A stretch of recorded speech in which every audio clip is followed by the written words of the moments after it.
end of it. After the collapse of the Camp David negotiations, President Clinton recognized that the U.S.-Israeli position at the negotiations could not be accepted by any Palestinians, even the most, what are called moderate ones, pro-U.S. ones. So Clinton, in December of 2000, issued what he called his parameters. They were kind of vague, but somewhat more forthcoming. He then said that both sides, Israel and the Palestinians, had accepted his parameters. Both sides had made reservations to them.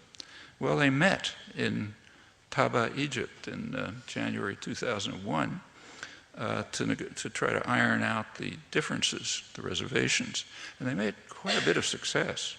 In their last press conference, we know a lot about this. It was internationally monitored. There's extensive reports from Israel, most of it in Hebrew, but some in English. So we know quite a lot about it.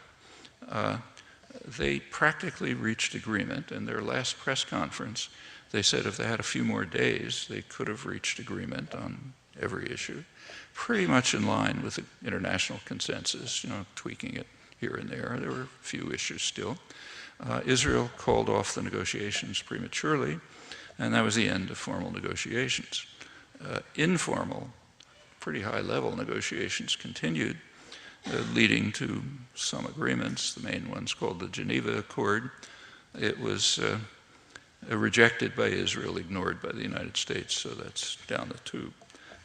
All of this is quite significant. It means that a resolution in terms of the international consensus is feasible if the United States will permit it. Unfortunately, there's very little sign of that. Well, meanwhile, the U.S. and Israel are just extending and deepening the illegal occupation. In 2005, September 2005, Israel made a sensible tactical decision, the right-wing government, Ariel Sharon's decision. The government decided that it doesn't make any sense to keep 7,000 or 8,000 Israeli settlers in the Gaza Strip, which by then had been half destroyed, taking maybe a third or more of the resources and land, and protected by half the Israeli army. So he made the decision to transfer the settlers illegally settling in the Gaza Strip to the West Bank, which is much more important. Now, it could have been done just like that, just a flick of a wrist, But they decided to stage what was called a national trauma. So there was a huge trauma, completely farcical. If they'd want to do it quietly, all they had to do was announce that on August 1st, the IDF, the Israeli army, is going to leave the Gaza Strip.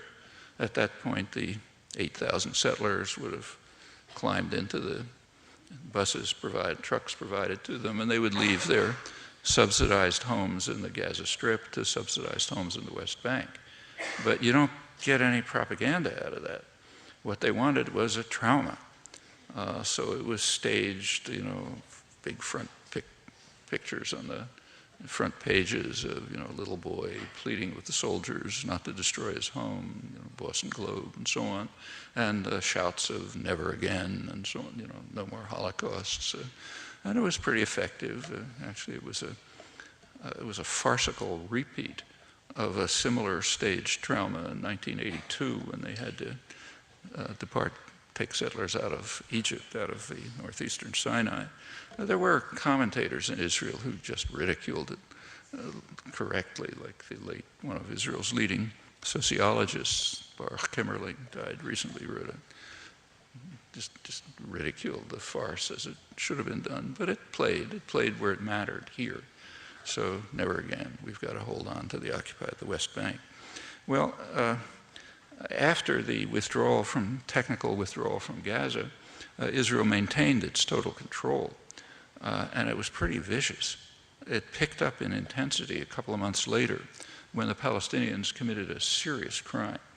There was a free election in Palestine in January 2006, and they voted the wrong way. Now, that's not acceptable. You can do all kind of things, but not that. You don't vote the wrong way in a free election. So the U.S. quite openly, Israel too, of course, turned to punishing the Palestinians for this crime. And it wasn't secret. Like, you can read it in a column on the front page of the New York Times, right alongside another column which is lauding our magnificent messianic pursuit of Wilsonian ideals and supporting democracy and so on. There's no contradiction. Orwell, you may recall, had a concept which he called doublethink. Doublethink is the capacity to have two contradictory ideas in mind at the same time and believe both of them. That's almost a definition of the intellectual culture. But this was a dramatic case.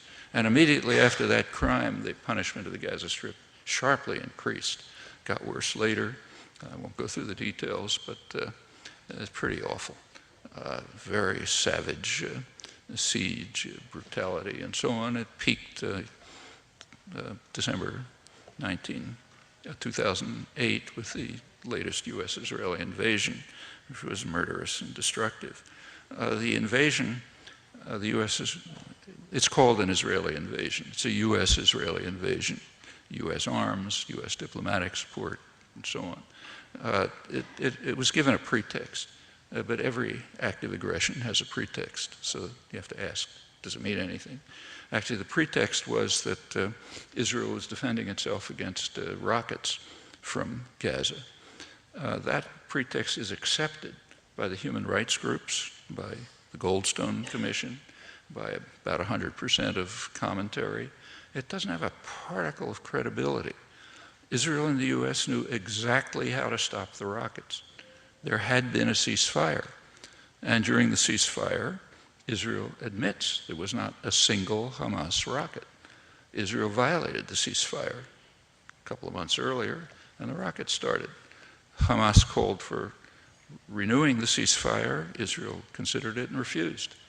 Well, you know, the use of force when you haven't exhausted, even tried peaceful means is just pure, it's just major war crimes. I mean, the discussion about the war crimes in Gaza is trivial in comparison. So Israel, in fact, got a free pass from the Goldstone report and others. Well, since then, the savagery continues. I won't go on the details. I'm talking too long. It's pretty similar in the West Bank. The restrictions are not as severe in the West Bank as they are in Gaza, which has become basically unlivable. That's the point. But they're bad. But Israel has finally understood in the West Bank that it should do what every colonial power has done. Don't punish the entire population. Ensure that the elites are making out fine. You go to any third world country, you know, under colonial rule or neo-colonial rule, and there's a sector of wealth and privilege which is, you know, beyond anything that we dream of. And Israel's finally understood that that's what you do. So if you go to Ramallah, you can go to elegant restaurants and you know, go to the theater. It's just like being in Paris and London.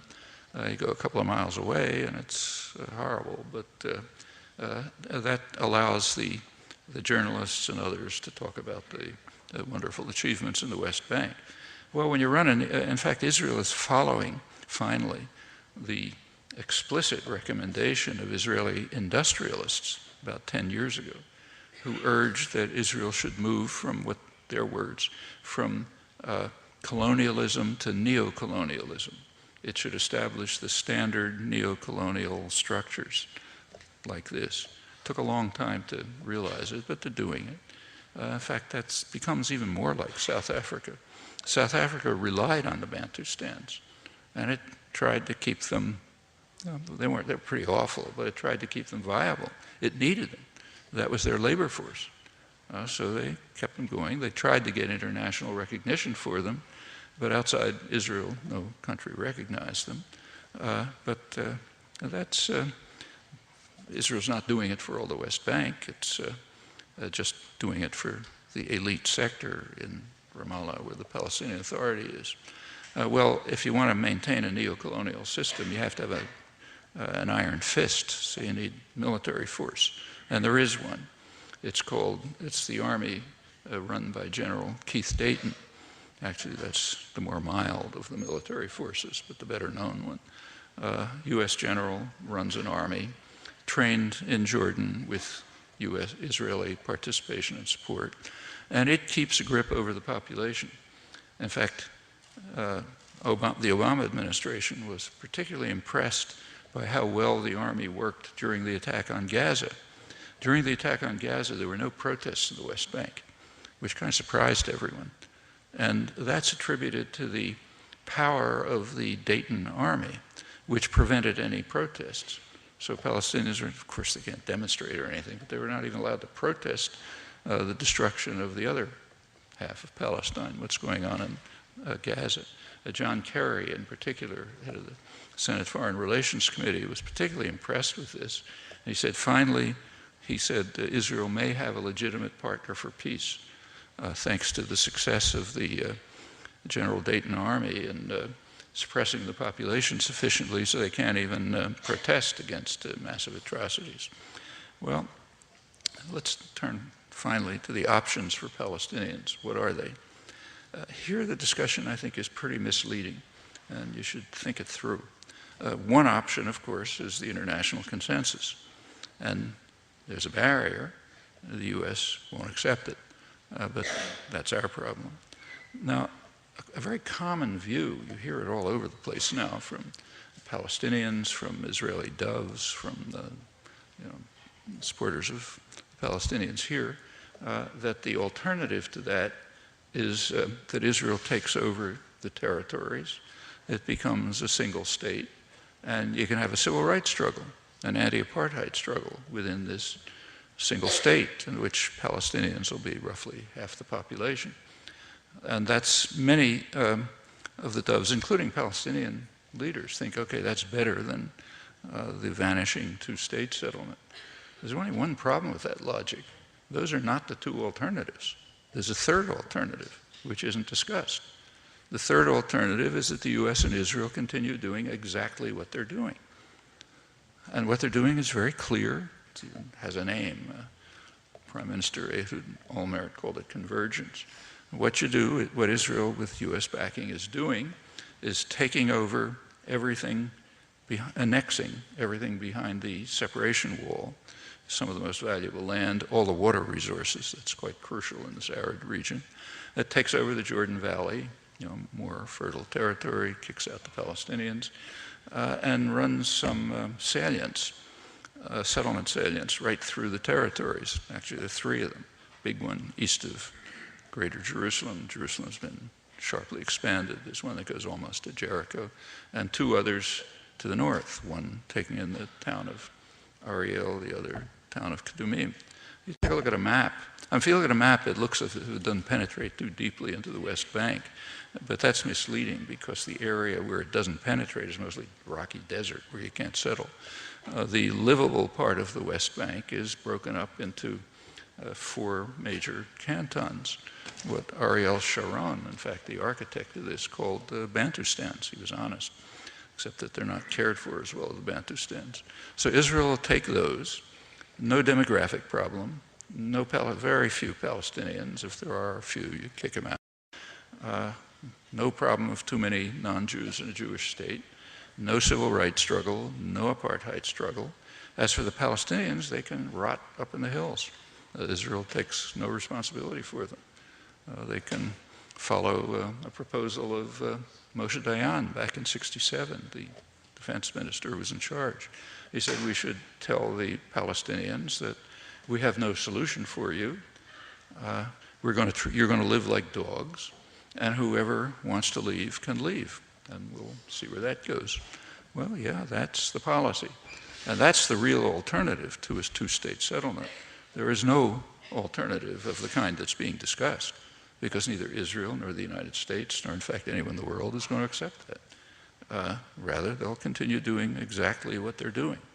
Now, that's not going to change unless there are changes inside the United States. As in the current world scene, it's hard to see where else changes could come from. And that's kind of an optimistic conclusion for us. for people who oppose current U.S.-Israeli policies, because here is the one place where we can influence what happens. And here is the one place that matters. That's where there's going to make a decisive difference. Now, there are implications for tactical choices. I think they should be pretty obvious, but I'll stop there. Sorry to have gone on too long.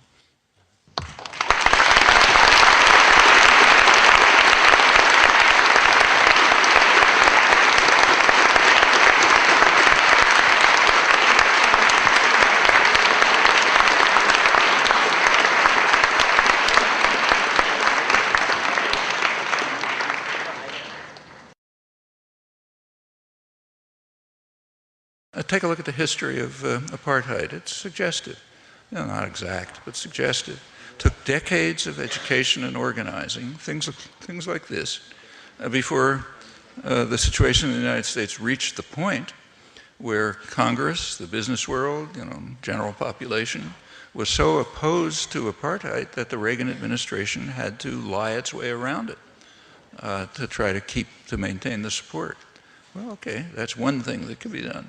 Another thing that could be done is what began in the case of South Africa in the late 70s, namely divestment. By then it already had the support of a large part of the population, including even businesses and pretty soon Congress, but the requirement that U.S. corporations divest from white nationalist firms in South Africa, which they themselves are already beginning to do under pressure here. Okay, that can be done. Now that's, and you can go beyond. There were a number of international reports about the Gaza attack. One of the most important was from Amnesty International, not exactly an extremist organization. They called on the United States to withhold all arms shipments from Israel, saying that the arms shipments violate international law, which they do, and they even violate U.S. domestic law. Arms shipments are supposed to be subject to the condition that they are used only for defensive purposes or for, internal security. And the Gaza attack had no defensive purpose, as I mentioned, and certainly wasn't for internal security. And they were used in commission of major crimes, crime of aggression, lots of other war crimes. So there could be a popular movement here to call on the U.S. government to live up to its own laws and to terminate arms shipments. And there's a lot of other things, So there's no shortage of things that we can do. Well, it's no deep secret. Like we're doing right now. How did people, just take a look at the change, just take the recent years in the United States. You can go all the way back in history. But or you go back further, how was slavery overcome? How did women get the right to vote? How since the 1960s were women's rights pretty substantially established, not perfect, but totally different from anything before. How were civil rights achieved? How did environmental concerns begin to be addressed? Not well enough, but at least somewhat. And every step forward in history comes the same way. And people like you do something about it. And it's a very free country. You can do all sorts of things. People in universities are extremely privileged. Students, for example, are in the moment of their lives when they are most free. They're sort of out of parental control. They don't yet have the burdens imposed on them to try to survive in a society where incomes for the majority have stagnated for 30 years because of government corporate policies. So they're kind of free. They can do lots of things that others don't have a choice about. Okay, do them. Yeah, that's fine. I think that's one of the things you can do, but there's plenty more. We all know that a vote doesn't mean much. Thank you. It doesn't. A vote. Yeah. In more democratic countries than ours, that's understood. Like take, say, the poorest country in South America, Bolivia. They had a pretty remarkable election, 2005, another one just last year, in which the majority of the population, indigenous, people, the most repressed people in the continent, had by then organized enough to enter the political arena and vote somebody from their own ranks. You know, not some rich guy from, you know, who went to Skull and Bones at Yale. But they've elected someone from their own ranks. They formulated the programs, which the president is following, serious programs. And the voting was just one moment in an ongoing struggle. You know, it wasn't, I go to the polls, I push a button, and I forget about it for the next 4 years. It was, there's just an ongoing popular struggle about all kind of serious issues, you know, access to water, control of resources, complex questions of ethnic and civil rights in a complex society. And they're at it all day, all the time. Okay, that's functioning democracy. We've got a long way to go. Well, we've had it in the past, but it's kind of been suppressed. And it can be recovered. And that's what elections ought to be, just a moment in a process which goes on from there. Hi. First, thank you so much for coming. I've learned a lot listening to what you shared with us. My question is specifically about Iran and the nuclear weapons and the discussion that you were having with regard to Iran and the international community.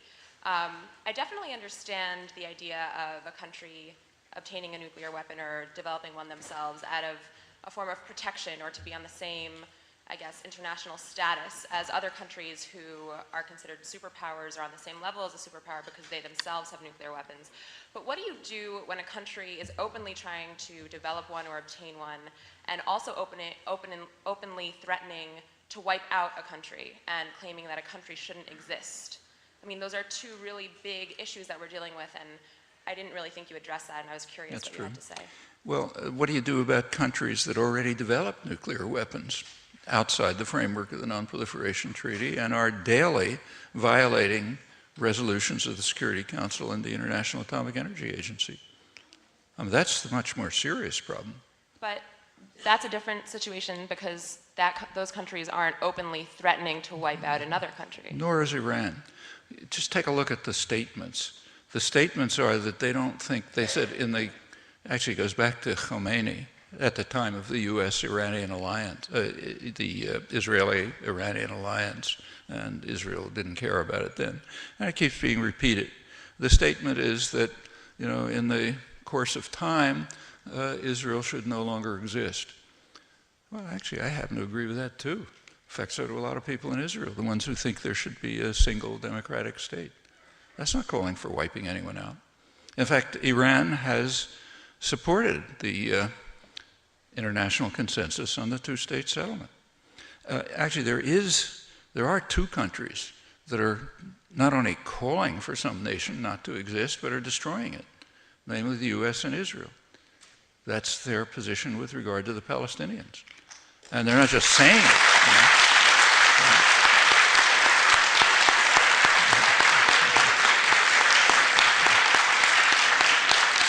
I stress, they're not just saying it, they're doing it day by day.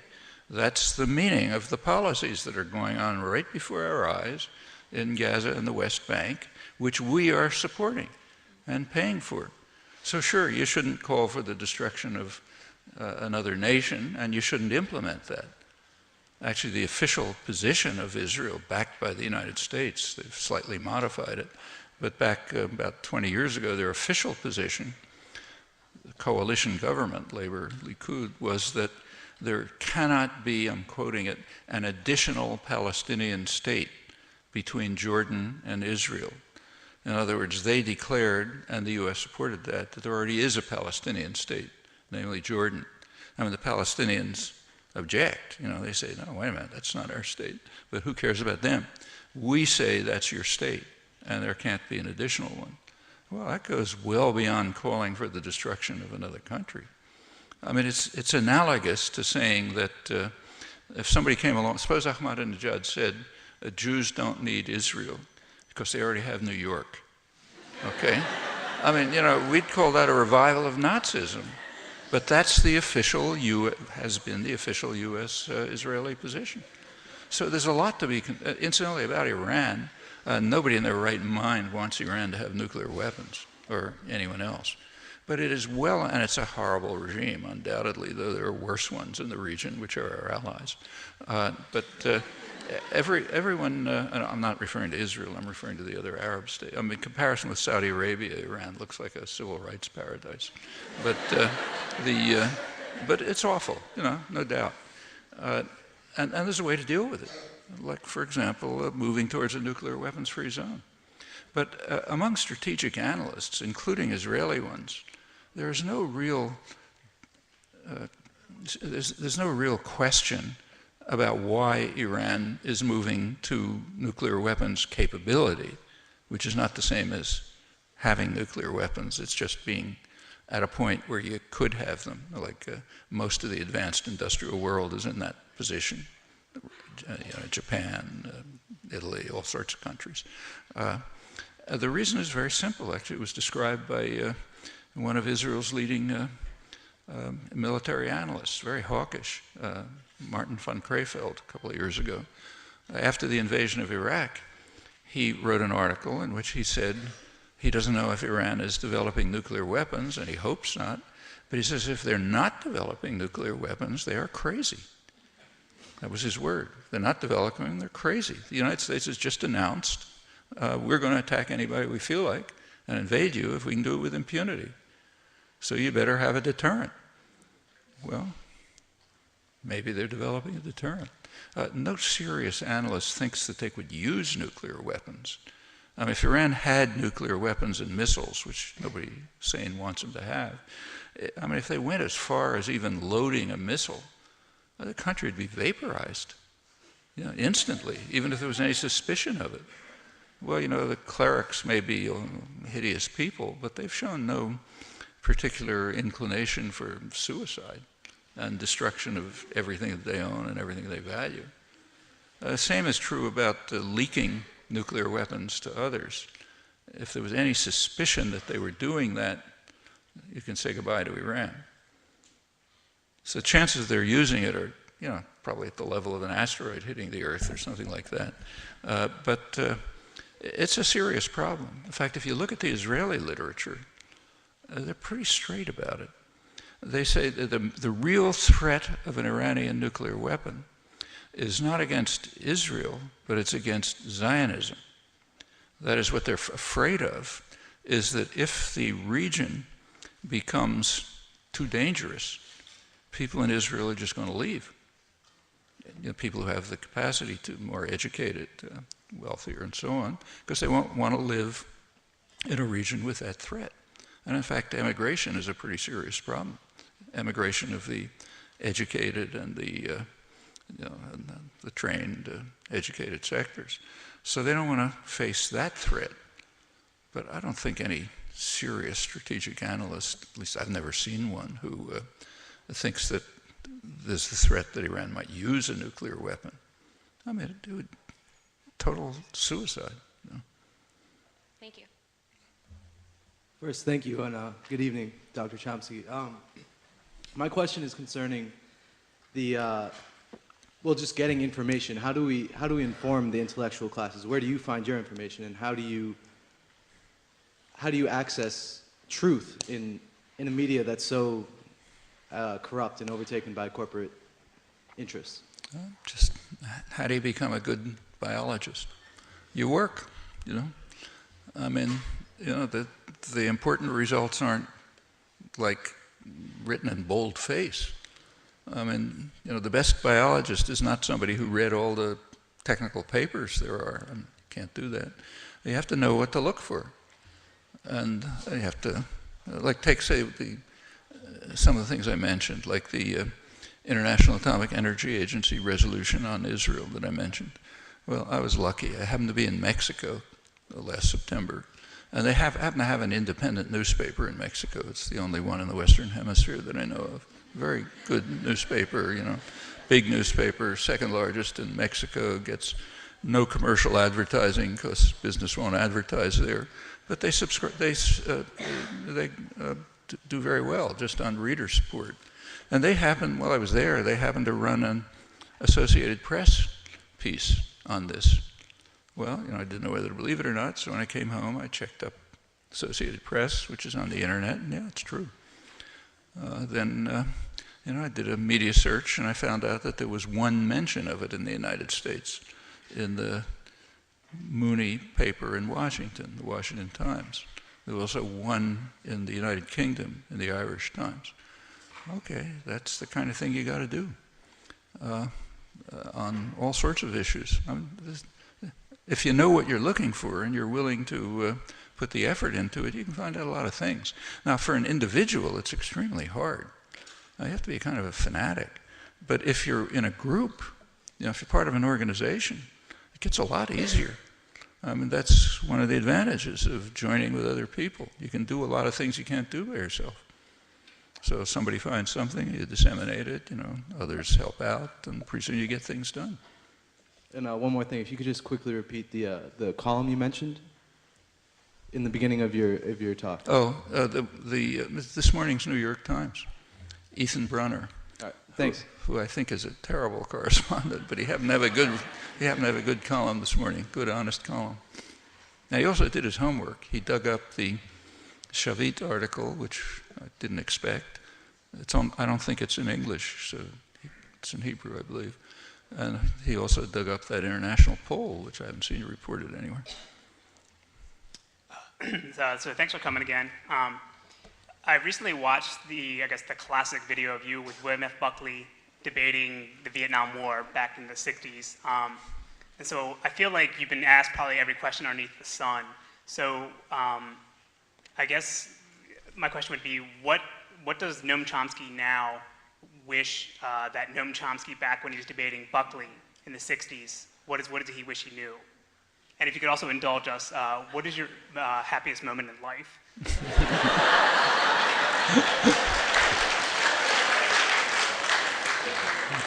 I don't answer personal questions. There are some. Well, I don't actually remember. I think that debate was in '69, so I can't remember it in any detail. But looking back at the period in general, my main regret is I was much too mild. But I should have been taking a much stronger position.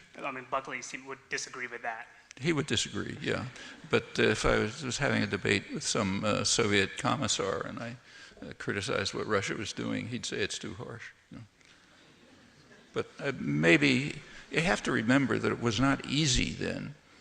In retrospect, the sort of fairy tale is that everyone was opposed to the war. That's absolutely untrue. In the early stages of the war in Vietnam, it was much harder to talk about than it is to talk about Israel-Palestine today. As late as October 1965, that's 3 years after Kennedy had launched a major war against the South. In fact, the South was practically destroyed. We tried to have our first public meeting in Boston. Boston's a pretty liberal city. And there's a place in downtown Boston, the Boston Common, which is dedicated to open meetings. So we figured, okay, we'll take a chance and have a public meeting on the Boston Common criticizing the war, very mild criticisms. It was broken up by students. If it wasn't that there were a couple hundred state police there, we probably all would have been killed. The Boston Globe, the liberal newspaper, huge denunciation. How dare you stand up and criticize our magnificent government and so on. It took a long time before any kind of a peace movement developed. And then if you look at how it developed, in fact, you can read this today in your history books and in the press and so on, what developed was quite different in the elite culture and in the popular culture. If you look at the elite culture, which you're going to read in a history book or, in the newspapers and so on, was that there was a debate over whether the war was winnable or not. Okay. In fact, when people make analogies to Afghanistan, or Iraq, they say, well,